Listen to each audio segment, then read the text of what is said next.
idólatra, salve, salve dos filhos desse solo. És mãe gentil, pátria amada. Viva o Brasil!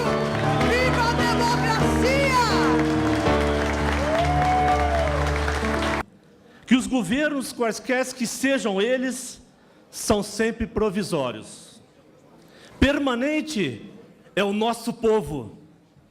Permanente é a nossa pátria. Solidariedade hoje tem nome. Nos reunimos aqui para dizer que hoje, no Brasil, solidariedade se chama Novo Pacto Federativo.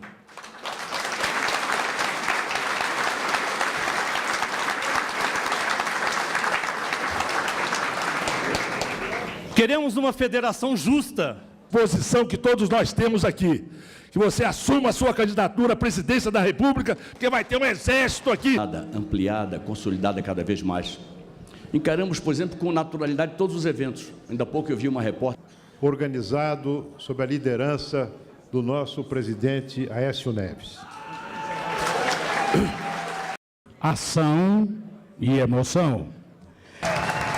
Do Paraná, Beto Richa. De Goiás, Marconi Perillo. Um grande compromisso de nosso partido, do PSDB, em prol do desenvolvimento e da inclusão social. Devolver a esse país a federação que os brasileiros merecem. É a esperança que nos traz hoje, Aécio, aqui a Minas, para dizer a você: percorra o Brasil, ouça o povo brasileiro, fale ao povo brasileiro, leve a esperança que a população brasileira precisa e está ansiosa. Com a sua juventude, a sua experiência, a sua competência para servir ao povo brasileiro. Viva a Carta de Poços de Caldas! Chega de desfaçatez, e a palavra nossa tem que ser uma palavra serena, mas firme. E eu gostei de ouvir o Aécio aqui, sereno, mas firme. E chegou o momento, Aécio, de assumir a responsabilidade. A história, na sua impetuosidade, seleciona. Não sei se é justo ou se é injusto, é o momento é seu. Assuma o momento, fale por nós, com força, com firmeza, com franqueza, sem medo, sem temer as palavras, dizendo a verdade. O Brasil precisa ouvir as coisas simples e diretas, e quando estiver errado, dizer que está errado. Eu não preciso dizer mais nada. Eu vim dizer aqui como cidadão brasileiro que começa uma nova arrancada de esperança, e essa arrancada tem nome e apelido: Aécio Neves.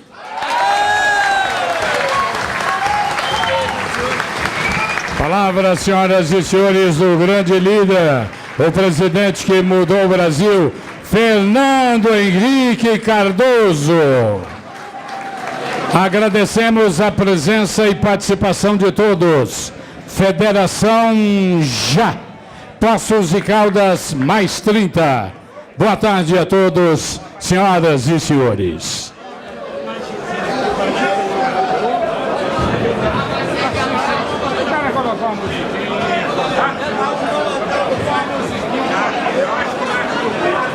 Há 30 anos atrás, aqui mesmo no Palace Hotel, nessa mesma sala, eu me lembro dessa reunião, o Osmar também se lembrará disso, o presidente Tancredo, então governador Tancredo, recém-possado governador de Minas, ao lado do governador Franco Montoro, governador dos dois mais populosos estados brasileiros, assinaram um documento convocando uma grande mobilização nacional em torno da recuperação da democracia, em torno das eleições diretas para presidente.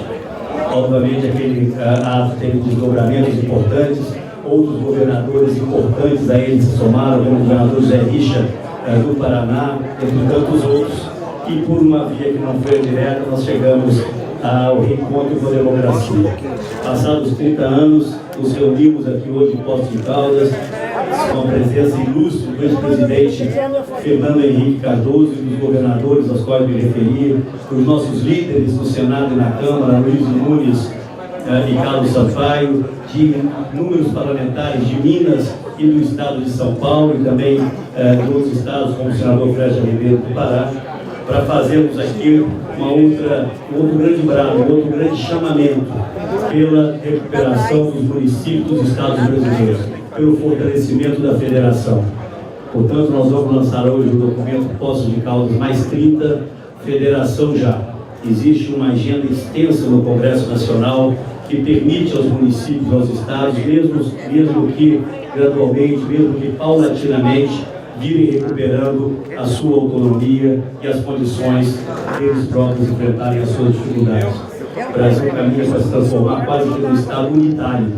E esse chamamento é um chamamento que também entendemos deva ser, como foi há 30 anos atrás, chamamento direto já suprapartidário, para que o Brasil retorne ou venha novamente a poder ser considerado uma federação. Hoje, federação é apenas uma palavra solta numa folha de papel. A dependência da União é crescente. E hoje nós estamos aqui, portanto, nesse chão sagrado de Minas Gerais, em Poços de Caldas, de tanta história, de tantas tradições, recebendo governadores que, somados, representam mais de 50% da população, mais de 50% do produto interno bruto brasileiro. Nenhum de nós, eu acho que posso falar em nome de todos os companheiros que estão aqui, comemora prisões, comemora sofrimento de quem quer que seja, por mais radical adversário que possa ter sido ou que seja do nosso campo político. O que eu posso dizer em relação a essa questão é que a decisão do Supremo Tribunal Federal vai ao encontro de uma grande expectativa da sociedade brasileira, que era a punição não de A ou B escolhido politicamente, mas daqueles sobre os quais recaíam provas contundentes na avaliação da Suprema Corte Brasileira. Eu dizia durante todo o processo que ele deveria ter um desfecho, punindo aqueles que eventualmente cometeram crimes e, da mesma forma, absolvendo aqueles sobre os quais não recaíam provas que fossem definitivas. O que nos preocupava, porque de alguma forma ampliava o sentimento de impunidade no país, era o não desfecho, era o adiamento permanente das decisões. Essas decisões foram tomadas pela Suprema Corte. Felizmente, no Brasil, as instituições democráticas, todas elas hoje são absolutamente sólidas. Se serviu para esse processo, deve servir para todos os outros. Não há uma visão distinta nossa. O que eu lamento, me permito agora uma palavra final como presidente do PSDB, é que o presidente nacional do PT tenha confundido uma decisão da Suprema Corte Brasileira com uma ação política, querendo criar um clima no Brasil absolutamente distante daquele que era o natural.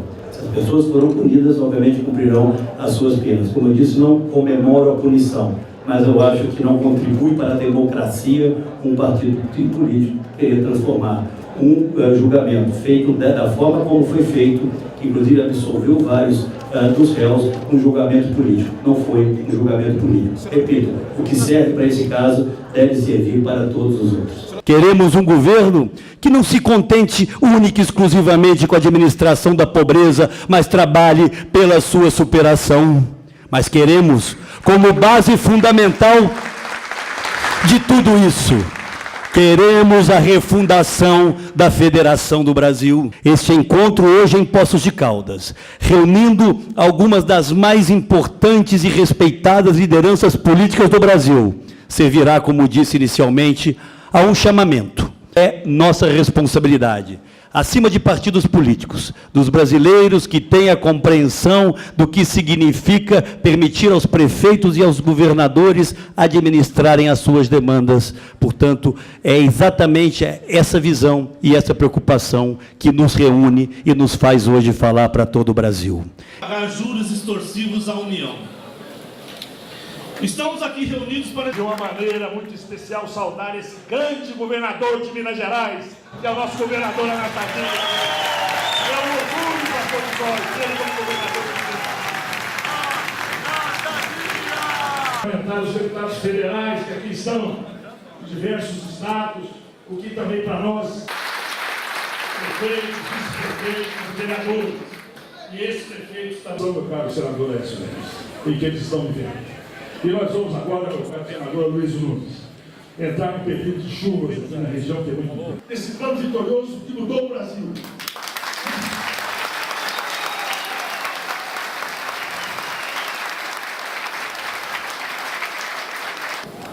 E depois aconteceu tudo o que aconteceu.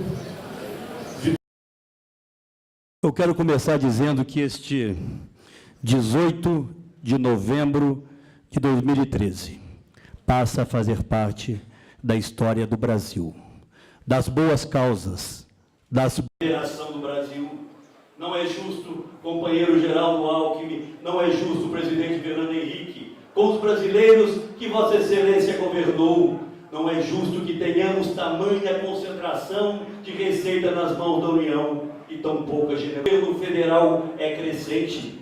Hoje, pasmem os amigos e as amigas, 87% de tudo que se gasta em segurança pública no Brasil vem dos cofres do Congresso Nacional, que passa por temas como o que proíbe a União de continuar a fazer desonerações de tributos que incida sobre aquilo que foi prometido pela Presidente da República há apenas 15 dias do segundo turno, a desoneração das empresas de saneamento, mais uma das promessas jamais cumpridas, que permita, sim, o aumento da parcela